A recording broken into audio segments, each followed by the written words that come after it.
Queridos amigos, estamos juntos en otro encuentro aquí en tu programa Libertad Sin Límites. Ya estamos felices de poder recibirte, a ti que sintonizas la TV Nuevo Tiempo o quizás que allí estás escuchándonos a través de la radio Nuevo Tiempo.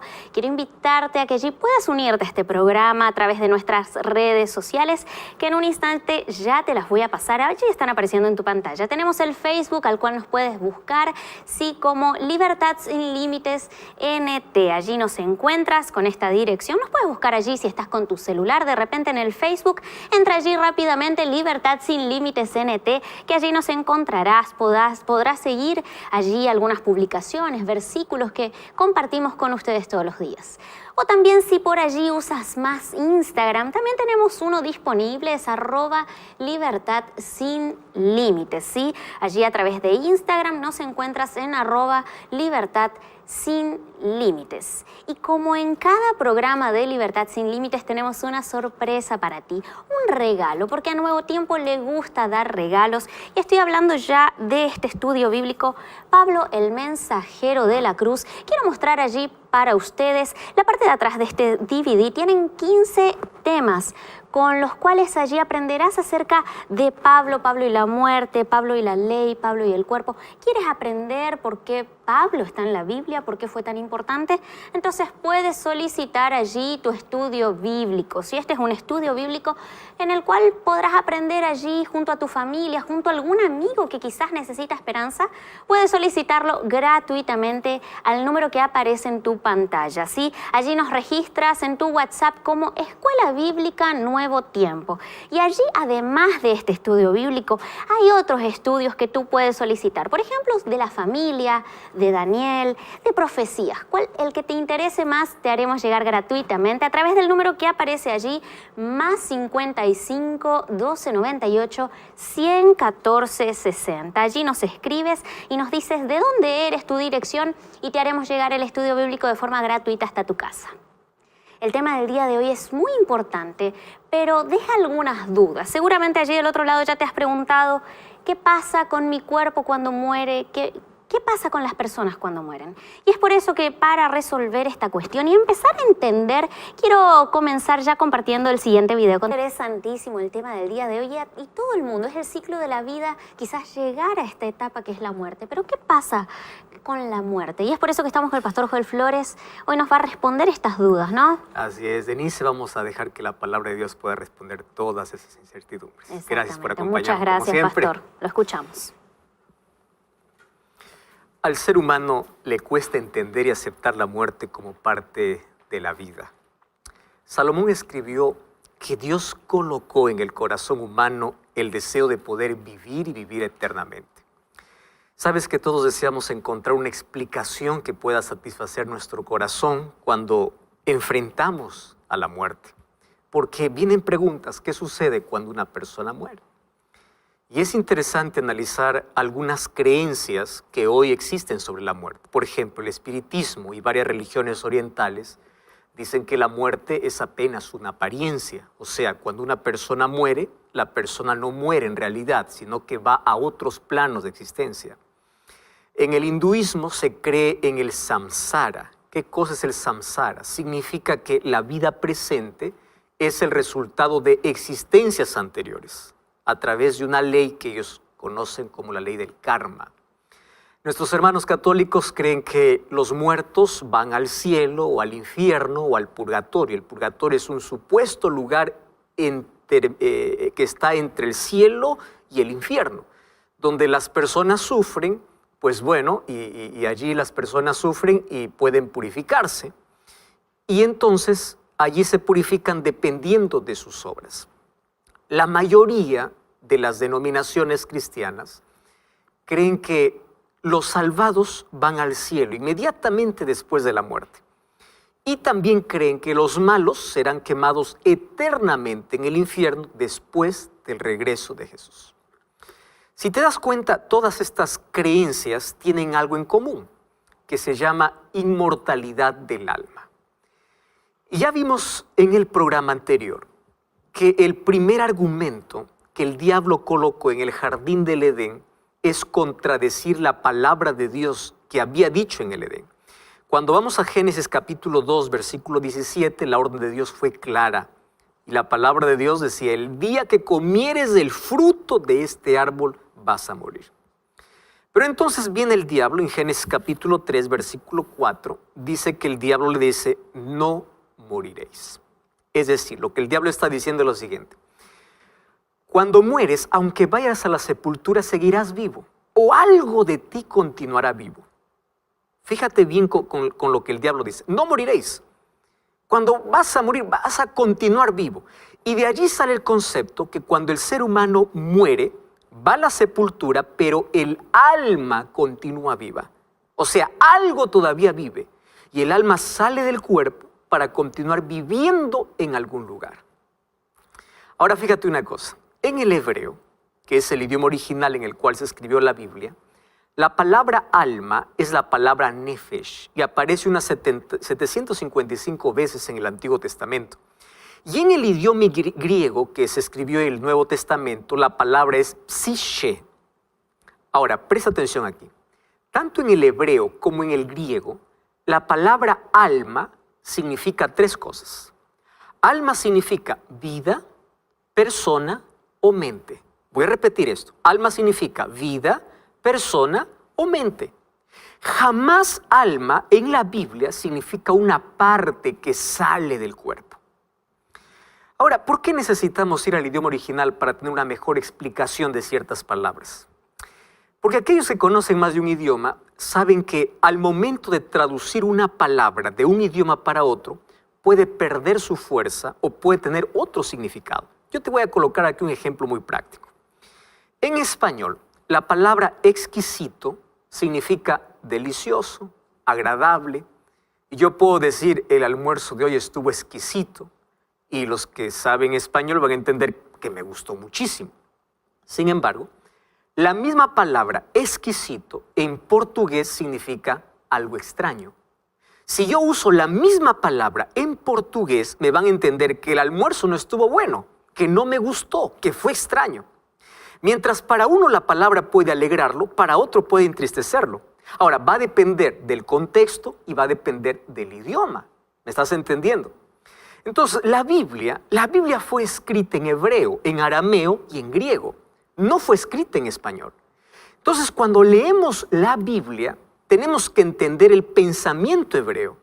Y tenemos que ir al idioma original para encontrar su verdadero significado, porque muchas palabras pueden ser entendidas según nuestra cultura, según nuestras creencias. Entonces, la misma palabra que allí en el oriente significa una cosa, en el occidente significa otra cosa. ¿Entendiste aquí la ilustración que hice? Entonces, la palabra alma en la Biblia, en el idioma original significa vida, significa persona, significa mente. Cuando yo leo en la Biblia la palabra alma, la Biblia no me está diciendo que es algo que sale del cuerpo. Cuando yo entiendo esto, entonces desaparece toda la confusión con muchos textos que muchos toman allí para fundamentar la inmortalidad del alma. Por ejemplo, el texto que muchos toman es Mateo 10:28. Cuando Jesús dice, no temáis a los que matan el cuerpo, mas el alma no pueden matar. Temed más bien a aquel que puede destruir el alma y el cuerpo en el infierno. Aquí aparece alma, dice, ¿no? Pero ¿qué significa aquí alma? Vida. Lo que Jesús está diciendo es así. No temas a los que matan el cuerpo, pero no pueden quitarte la vida. ¿De qué vida está hablando Jesús? De la vida eterna. Teme a Dios, quien puede destruir tu cuerpo y toda esperanza de vida eterna. Eso es lo que está diciendo, basándose en los idiomas originales. Otros toman el libro de Apocalipsis capítulo 6, versículo 9 y 10, cuando dice, y vi las almas de los muertos debajo del altar. Entonces allí dice, ahí está, tenemos un alma. Mira, en Apocalipsis encontramos muchos elementos simbólicos, porque Apocalipsis es un libro profético. Por ejemplo, en Apocalipsis aparece la muerte cabalgando en un caballo con el Hades que le sigue. Y nosotros no podemos tomar esto de manera literal. Es decir, esto es un asunto simbólico. Entonces, ¿qué significa almas debajo del altar? Sabes que en el Antiguo Testamento, el altar era el lugar donde se ofrecían sacrificios. Y la sangre se derramaba al pie del altar. Entonces aquí almas representa la vida de los mártires. Esa sangre, o sea, esas vidas claman de manera simbólica. ¿Y por qué de manera simbólica? ¿Recuerdas cuando en Génesis capítulo 4, versículo 9 y 10, Dios le dice a Caín, la sangre de tu hermano Abel clama? ¿Significaba que la sangre estaba clamando? No, era un símbolo. Entonces Apocalipsis es un lenguaje simbólico, no literal. Cuando tú encuentras términos como le salió el alma, lo que le está diciendo es salió la vida, acabó de morir. O cuando hay textos que mencionan se acabó, salió el alma o vino el alma, lo que está diciendo es vino la vida. Porque alma significa persona, significa vida, significa mente. Por eso el apóstol Pablo menciona en 1 Tesalonicenses capítulo 5, versículo 23, dice que el mismo Dios os santifique, espíritu, alma y cuerpo. Es decir, que tú puedas ser santificado completamente en todos los aspectos de la vida, físicamente, espiritualmente y mentalmente. Porque aquí alma, ¿qué cosa es? Mente. Entonces aquí habla de una santificación completa, incluyendo tu mente, tus sentimientos, tus emociones. Ahora, esta idea de que existe un alma fuera del cuerpo no es bíblica. Tú sabes que en las culturas paganas más antiguas ya se proclamaban. Los antiguos egipcios creían que el alma de la persona continuaba viviendo después de la muerte. Los egipcios. Entonces, ellos creían que la persona cuando moría, su alma continuaba viva teniendo los mismos gustos y necesidades cuando estaba vivo. Por eso es que cuando morían, colocaban allí alimentos y dinero para su vida en el más allá. Hay muchos incluso hoy que llevan alimentos al cementerio, ¿no? Basados en esa creencia. Ahora, los griegos recibieron este pensamiento y le dieron un toque filosófico. Y así lo pasaron a todas las generaciones. Por ejemplo, Platón, filósofo griego, en su obra La República, él cuenta la leyenda, ojo, leyenda de Él dice que murió en la batalla. Y cuando los cuerpos de los soldados fueron recogidos 10 días más tarde, el cuerpo de no estaba descompuesto. 2 días después, supuestamente, según la leyenda, resucitó y contó lo que había visto en el otro mundo. Supuestamente había un grupo que hablaba de las delicias del cielo, mientras que otro grupo hablaba de los horrores del infierno. Ahora, por increíble que parezca, ¿tú sabías que los griegos creían en esos mitos? Y esas ideas inclusive invadieron el judaísmo y llegaron hasta el cristianismo. Otro filósofo llamado Platón enseñaba que cuando una persona muere, el alma se liberta del cuerpo, porque el cuerpo es la prisión del alma. Ojo, esto no es Biblia, eso es filosofía. Infelizmente, hoy en muchos púlpitos esto es predicado. Entonces, la enseñanza espiritista de la nueva era y aquellas experiencias de casi muerte cada vez crecen más. Ahora te explico.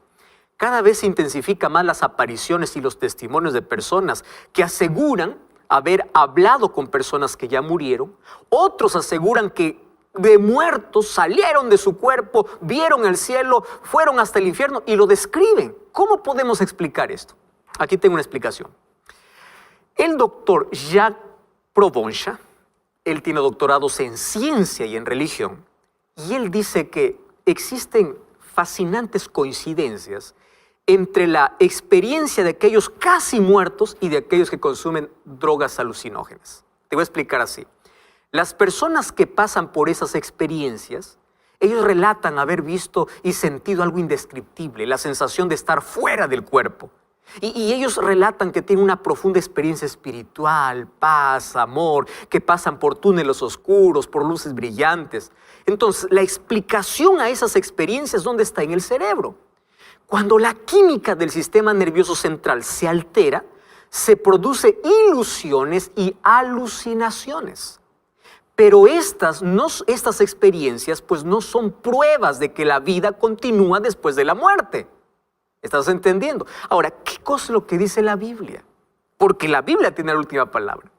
Para entender sobre la muerte tenemos que ir a la Biblia. Y ella nos dice todo lo que necesitamos saber. Por ejemplo, para entender qué sucede cuando morimos, es necesario saber cómo es que el ser humano vino a la vida. Cuando vamos al libro de Génesis, capítulo 2, versículo 7 dice: entonces Jehová Dios formó al hombre del polvo de la tierra, sopló en su nariz aliento de vida y fue el hombre un alma viviente. Otras versiones dice un ser viviente, pero ahí la traducción es un alma viviente. Entonces, ¿quién es un alma? Un alma eres tú. Yo soy un alma. Alma viviente es una persona. Alma no es un espíritu desencarnado, no es algo que sale. El polvo, cuando se une al aliento de vida, al soplo de vida, surge el alma, surge el ser humano. Entonces, ¿qué sucede cuando el ser humano muere? Vamos a Eclesiastés, capítulo 12, versículo 7. Esto dice la Biblia, Eclesiastés 12, 7. Dice: y el polvo vuelve a la tierra y el espíritu vuelve a Dios que lo dio. Eso quiere decir, al momento de morir, se invierten las cosas. El soplo de vida vuelve a Dios y pues el hombre se vuelve polvo y el polvo vuelve a la tierra. Eso dice Génesis 3:19 incluso, que vamos a volvernos polvo. Ahora, tú puedes decir: pastor, pero el espíritu, ¿qué cosa es lo que vuelve a Dios? Bueno, cuando Dios dio su aliento de vida, no le dio un aliento pensante. Tú sabes que la palabra hebrea, ruaj, significa soplo, nada más que eso. En griego, esa palabra aliento o soplo es neuma. De allí viene la palabra neumático, que significa aire, soplo, nada más. Entonces, el ser pensante solo apareció cuando el polvo de la tierra y el soplo de vida se unieron. Cuando se unen los dos, es un alma viviente. Es como la luz. Fíjate una cosa. La energía que pasa por los cables no es luz. La lámpara o la bombilla tampoco es luz. Pero cuando la electricidad se une a la bombilla, entonces aparece la luz. ¿Qué cosa sucede cuando se apaga la luz? La bombilla está allí. La energía también está allí. Pero cuando los separamos, la luz desaparece. Así más o menos funciona cuando morimos. Entonces, no es que existe un espíritu vivo y pensante que va a disfrutar o que va a sufrir. No existe. Mira lo que dice el libro de Eclesiastés. Eclesiastés capítulo 9, versículo 5, versículo 6 y versículo 10. Dice así: porque los vivos saben que han de morir, pero los muertos nada saben. No tienen más paga, porque su memoria incluso es puesta en olvido. También su amor y su odio y su envidia acabaron. Nunca más tendrán parte en todo lo que se hace debajo del sol. Por eso el versículo 10 dice así: todo lo que te viniera a la mano para hacer, hazlo según tus fuerzas, porque al sepulcro donde vas no hay obra, ni trabajo, ni ciencia, ni sabiduría. No dice te vas al cielo, no dice te vas al infierno, dice te vas al sepulcro. La Biblia es clara y es categórica al afirmar que cuando el ser humano muere se acabó. La persona que muere queda en un estado total de inconsciencia y no tiene ninguna actividad debajo del sol. Mira lo que dice el libro de Job capítulo 7, versículos 9 y 10. Como la nube se desvanece y se va, así el que desciende a la sepultura o al Seol no subirá, no volverá más a su casa, ni su lugar se conocerá más. O sea, no piensan más, no sienten nada. Cuando vamos al libro de Salmos, capítulo 146, versículo 4, dice: pues sale su aliento y vuelve a la tierra, y en ese mismo día perecen sus pensamientos. Entonces, ¿cómo podemos explicar aquellas historias de personas que dicen que pueden comunicarse con sus seres queridos que ya murieron, que pueden escuchar su voz y pueden verlo de diferentes maneras? Fíjate una cosa.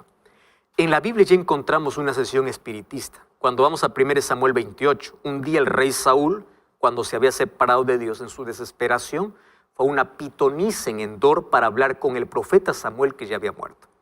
La Biblia dice que Saúl habló con un supuesto Samuel, que apareció y le dijo que su fin había llegado. Mas, ¿fue Samuel quien apareció allí? No. Cuando vamos al libro de Primera de Crónicas, capítulo 10, versículo 13, dice así: y murió Saúl a causa de su rebelión contra la palabra de Jehová, el cual no guardó, y porque consultó a una adivina y no consultó a Jehová.